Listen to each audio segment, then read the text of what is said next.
Is anyone joining? Oh, that might be somebody there. Okay, right. There we go. So do you want? You can. It's up to you. Do I just tap? You can just. Yeah, you can just tap or. Yeah. Do you can I ask? Yeah, you can. Right.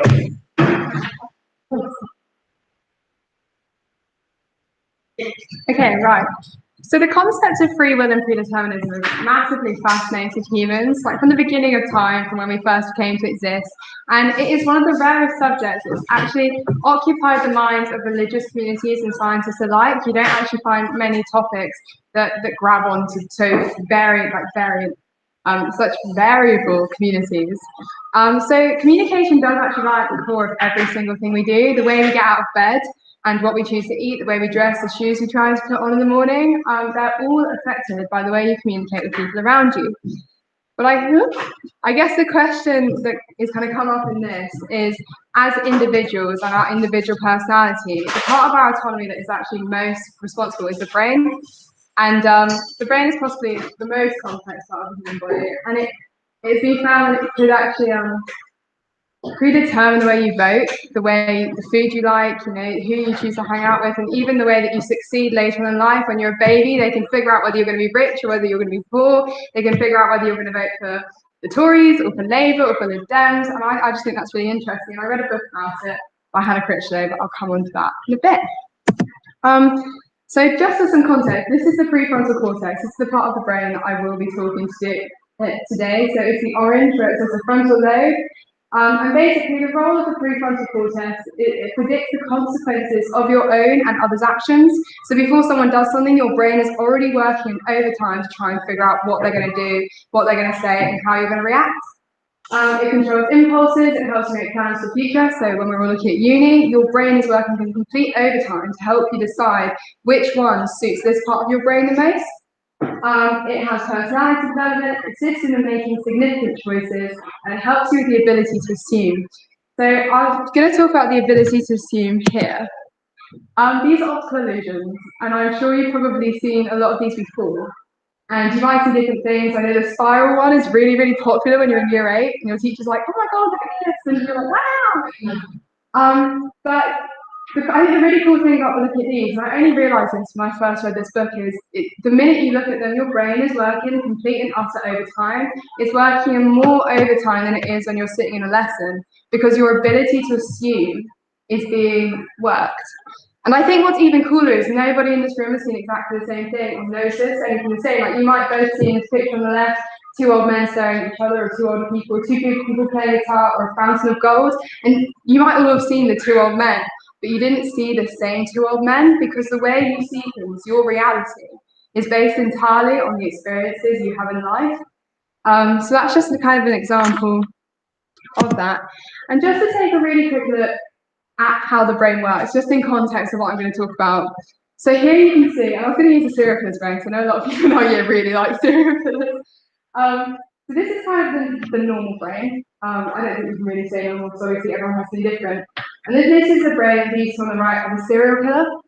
And basically, as you can see, when they are being allowed to continue murdering, their prefrontal lobe is working overtime, and the majority of this was found by scientists for the specific person was working on impulse control. And their ability to assume and their ability to make decisions have been completely diminished. So without the ability to do what they wanted, without the ability to carry out the impulse they wanted, they couldn't do anything else.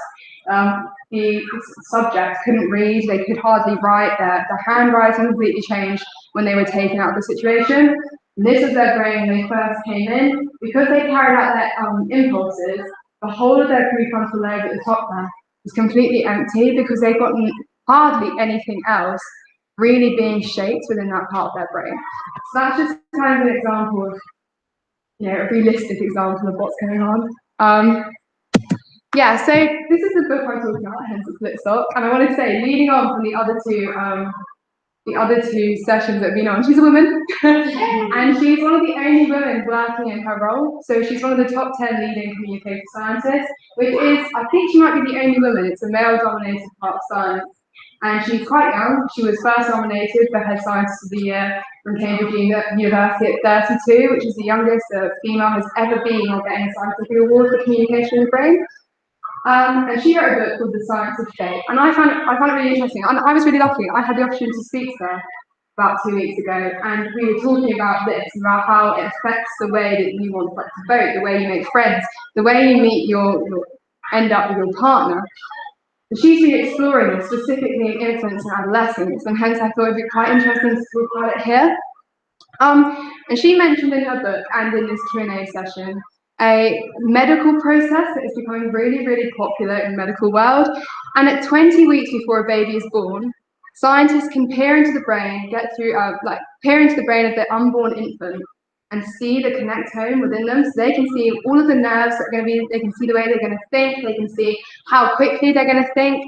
And even before the baby has been exposed to the world, they have individual signatures in their DNA that are affecting the way they see things and the way they do things before they've even been let out into the world. And at the moment, these are used for children who run in families who have really serious anxiety or depression, or kids who are more likely to have autism. But some scientists thought it was a really good idea to get a group of, obviously it was voluntary, but a group of 20 weeks before birth babies with some parents and try to take a look into their brains to see if they could figure out what that child was going to dislike in terms of food, what colours they were going to dislike, what kind of clothes they'd want to wear, whether they were going to be a certain sexuality, even kind of what subjects they'd be successful in school. And whether you think that's ethical, I'm not sure, but a lot of these, it was a massive, massive development in this kind of scientific thing. And so what Hannah wanted to do, she thought, okay, well, I can figure out what my child wants to eat in the morning when she's 12 and she's not even born yet. Can I figure out what she's going to vote? Which I thought was really, really interesting. So there are hundreds and hundreds and more than this of factors that affect the way that this part of your brain is shaped, and I'll get onto this. So parents, career groups, and education are probably the biggest factors for our age group of teenagers, and it's the most developmental stage for this part of the brain.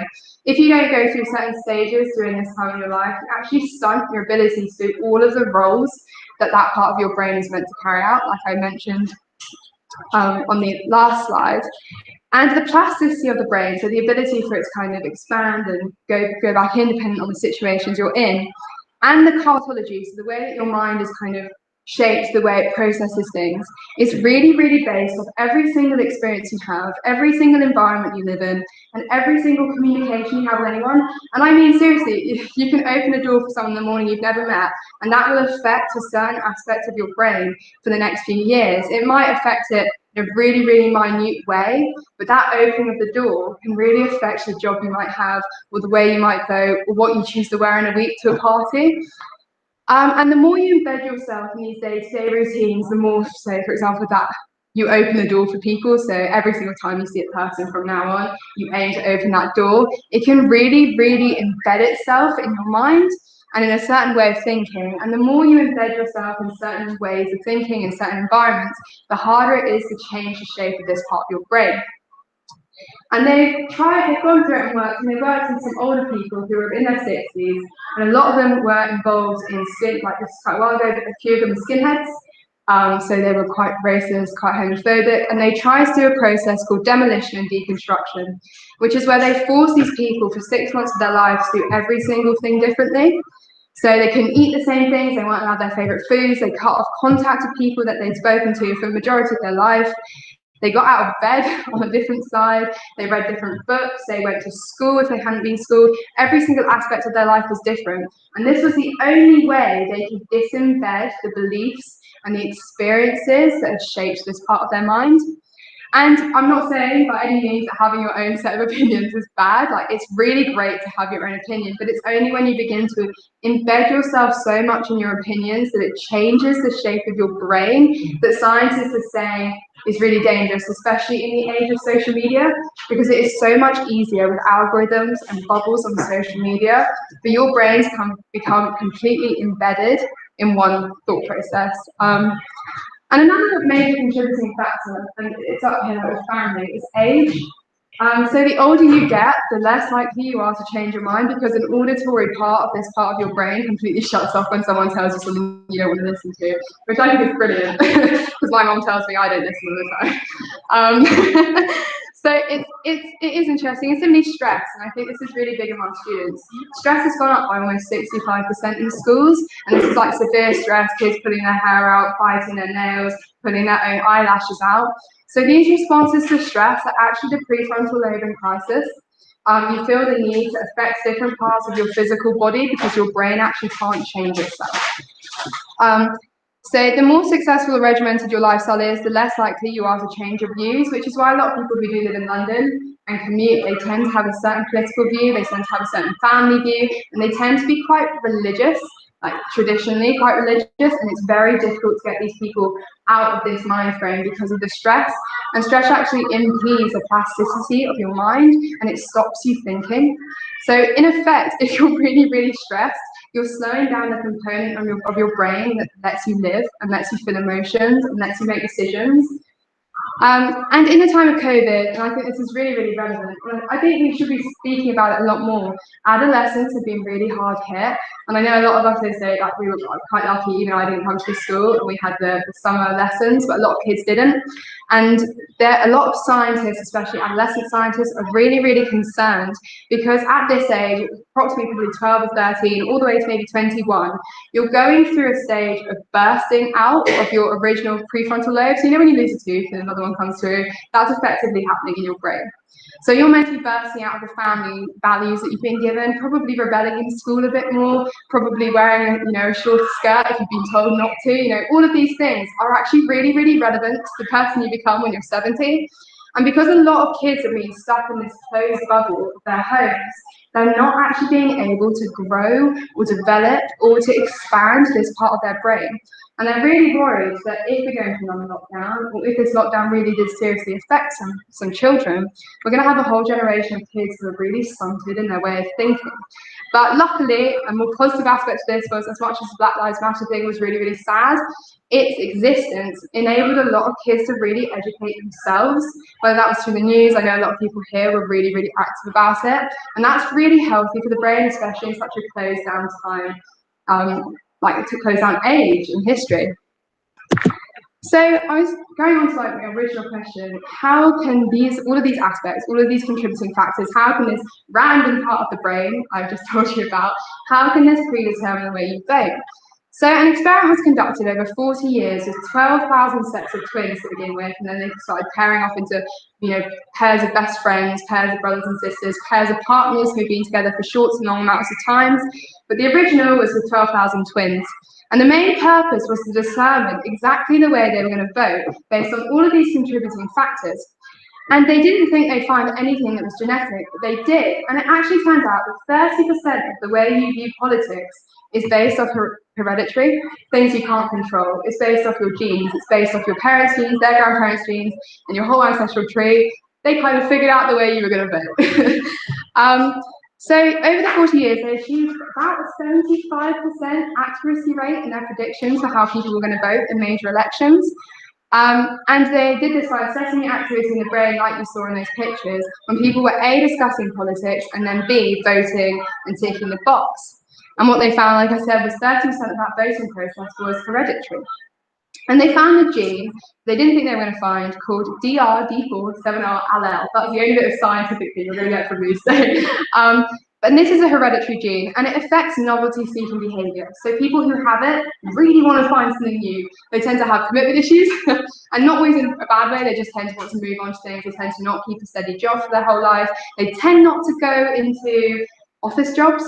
And those of this specific gene, they had a high number of friends, and about 70% of them were left-wing. And they have a high insular region, and this controls empathy, and it also controls long-term resolution and solution finding. So it means that people who had this gene were a lot more empathetic towards other people, a lot more selfless. They cared more about other people than they did about their own well-being, and that has its positive and negative attributes. Whereas people without this gene who were in this study were probably about 85% of them were right-wing, and they had a much smaller insular region, but a much bigger part of their brain, which is called the amygdala, which is basically, it receives threat responses. So these people were much better at responding to short-term threats and to making sure the people in their immediate family, in their immediate and much smaller and much more compact friendship groups, a majority of the people in these friendship groups all had the same backgrounds, all had the same views. These people were much better at making sure their friends were okay, but only within their small friendship group. And when things were threats, so a lot of them in later life had health issues, they were much more calm about it than people with a much bigger insula, because they could deal with short-term problems. Whereas people with an insular region, they tend to be able to deal with long-term problems and deal with them incredibly well, but really freak out when they're told, oh, you've got like 2 days to do this, and they kind of go around in circles like, how am I going to do this? And I thought that was really interesting. And the gene variant also contributes to the groups we gravitate towards, and this starts before we're even born. So before we're even born, this gene develops within us. It starts to tell your brain who you like, who you don't like. If someone's wearing a certain piece of clothing or a certain colour, whether you like them more. If someone has a certain hair colour or a certain political leaning, or even the way they tie their shoelaces, you will start beginning to form these thoughts before you're even out of the womb. And only when you're exposed to the world do these kind of connectomes all connect up. So you have these preconceived ideas as an infant in the womb, and only do these decisions get entirely made when you start seeing them. So when I was, in my mum's belly, I probably was like, oh, I don't really like the colour red. But only when I saw the colour red did that link get made in my head. And that, I think that, and the people without the variant, as I was talking about, they tended to have really compact friendship groups. And they tend to be attracted to partners with a similar socio-economic background. And just going on to the way we love, people who were part without this gene tended to marry if they were in a rich part of society, richer people. If they were in a lower socio-economic part of society, they went with people in the same groups, lived the same way, made friends with the same people. Nothing in their life really in a pattern changed. Whereas people with this gene had massive circles of friends, and a lot of them suffered from clinical loneliness, because they couldn't form relationships with people, because they couldn't focus on one person. And they tended to end up with partners who challenged them on pretty much every single one of their views. So their partners tend to have a different favourite colour, a different political leaning, a different job, a different socio-economic background, because they feel the need to be challenged. And that's kind of my presentation. But I did want to say at the end, I thought this was really interesting, because coming into new school over COVID was really tough, and it was really difficult to make friends with people over a Zoom call. And I read this and I spoke to Hannah, and it was really interesting, because I was like, it made me feel like every single part of my life had meaning. Like the way I got out of bed, the way I turned the page in my book, whether I had tea or coffee in the morning, things that I for forever had always thought were really, really mundane parts of my life that meant nothing. And I was like, I'm wasting my time doing this. I don't know why I'm doing this. I shouldn't be doing this. I've got so much to do. And it really opened my eyes to see that actually every single thing you do has meaning. And every single thing you do affects other people. And I think that's something really, really beautiful. And I think the fact that our brains and our bodies have developed themselves to make themselves almost selfless, the way that you communicate with other people based on the tiniest things you do, I just think that's incredible. So thank you. Have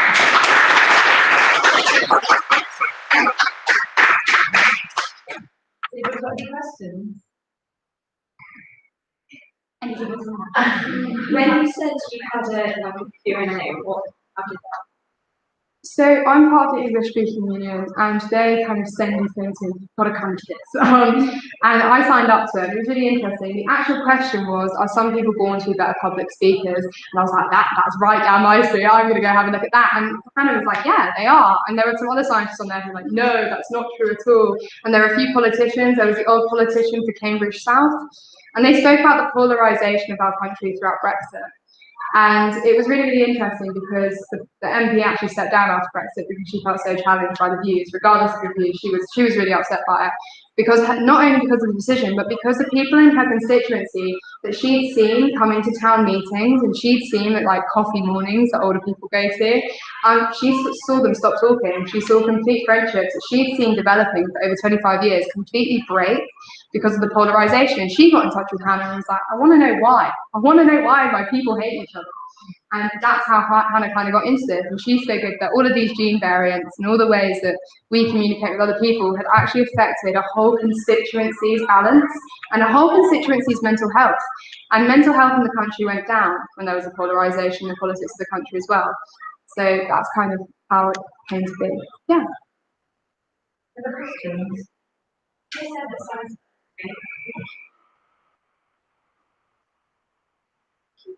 It wasn't opposition. It's a very new study in science, which is why there isn't that much out there, and which is why a lot of it's not theoretical because there are a lot of studies back it up, but I'm not going to go into this whole scientific, everything is science, because it's not necessarily, it's a lot of it's based off what is already existing, like the polarisation after Brexit, and what can we take from that. And I think a lot of scientists, obviously there are a lot of other contributing factors, the socioeconomic backgrounds and the friends you make, and a lot of other scientists think, oh, that just affects the way your mental health works. And only these scientists have actually started focusing on the specific part of the brain and the fact that it can actually change shape. And it does, it gets bigger and smaller depending on your gene variants, it gets bigger and smaller depending on how many people you talk to. And a lot of scientists have found that a very challenging new research aspect because it involves unborn children as well. And I think a lot of people, like even I'm not sure if we should be looking into the brains of kids who aren't born yet, but I think it's more ethical than I think it is academic. But do you think that this knowledge now is going to be used positive or negative effects? Because you're talking about that whole notion of into the brain at 20 weeks. Yeah. And that kind of coincides with scientists developing sacks where you can, do what a baby. Don't think of the word. Grow a baby in a sack, separate from its mother. Do you feel like we're stepping in the right direction? I asked that question during the Q&A, and there was a scientist in China who applied to get permission. There was twins who were conjoined, their whole body was conjoined, but they had two brains and two hearts, but they were conjoined twins.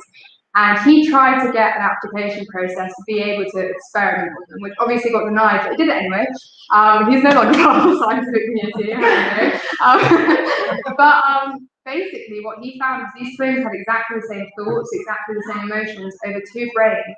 But because their bodies were connected, because they were experiencing exactly the same environmental changes, the same communications, the same friendship groups, they had exactly the same thought process in their prefrontal lobe. And he tried to change it. He tried to inject them with different gene variants. He tried to close one of those eyes and ears and show the other different things. He tried to even just basically separate their brains, and they were meant to be connected, and it really, really severely traumatized the twins. And although it was horrible, it did show that you shouldn't be trying to forcefully change anyone's mind. Obviously, debate is different, but genetically, it showed a really, really negative response to genetically engineering of this part of the brain. So it's so sensitive. Like I said, like tiny things, opening doors for people affects it. Like imagine a massive gene variant being injected into it. So as much as it was horrible, she did say it showed a lot of the scientific community that were very for genetic engineering, that it probably wasn't the best idea to do it. But, a lot of people thought technology was going to be a positive change. It's turned out that it hasn't been. So I think if it stays in the right hands, it will be positive. If it doesn't, I think it could probably be quite sinister. On behalf of everybody, we're all sat here in that shop. It was such an amazing presentation, really, really interesting. Thank you so much for sharing with us. So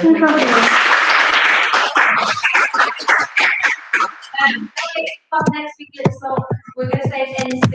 Okay, this is your bubble space, so come up 1:30 on Thursday. Next week is Mr. Alton. About actually you know more about this than me. So I think Mr. Alton's going to come up and He's got lots of questions for you. He wants you to make some decisions about something. So actually, the more people, the better, really. So then we get right, how we do it? It's about the questions that criticism of classic literature, which contains racist aspects. How should we approach it? How should we treat it? How should we continue to store and educate with that literature? So he's got some suggestions, but he's got a lot of questions, a lot. So your input at this point is vital to us. Thank you, everybody. Can I just really quickly get register? I'm really conscious that I haven't got a pen. I'm going to go and see if there's anything here. can steal quickly paper. Okay, here. Guys, can I just get you to scribble your name down so I can see the theme? Thank you. Thank you. It was really interesting. Really interesting. You need to read very good and with the link. Yeah. You must. Because that whole bit about and there's the really just have to carry on and let's read what you were saying on that one day. So it's not going to just be doing the engineering, but the next really great. I think I know.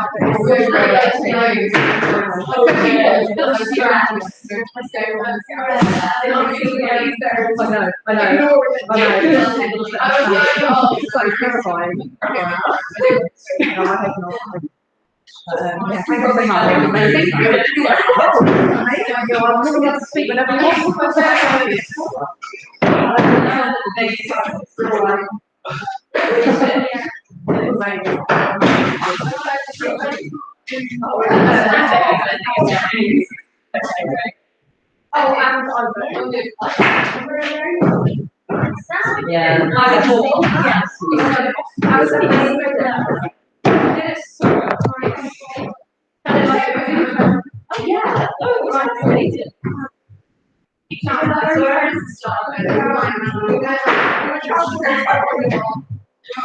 Yeah.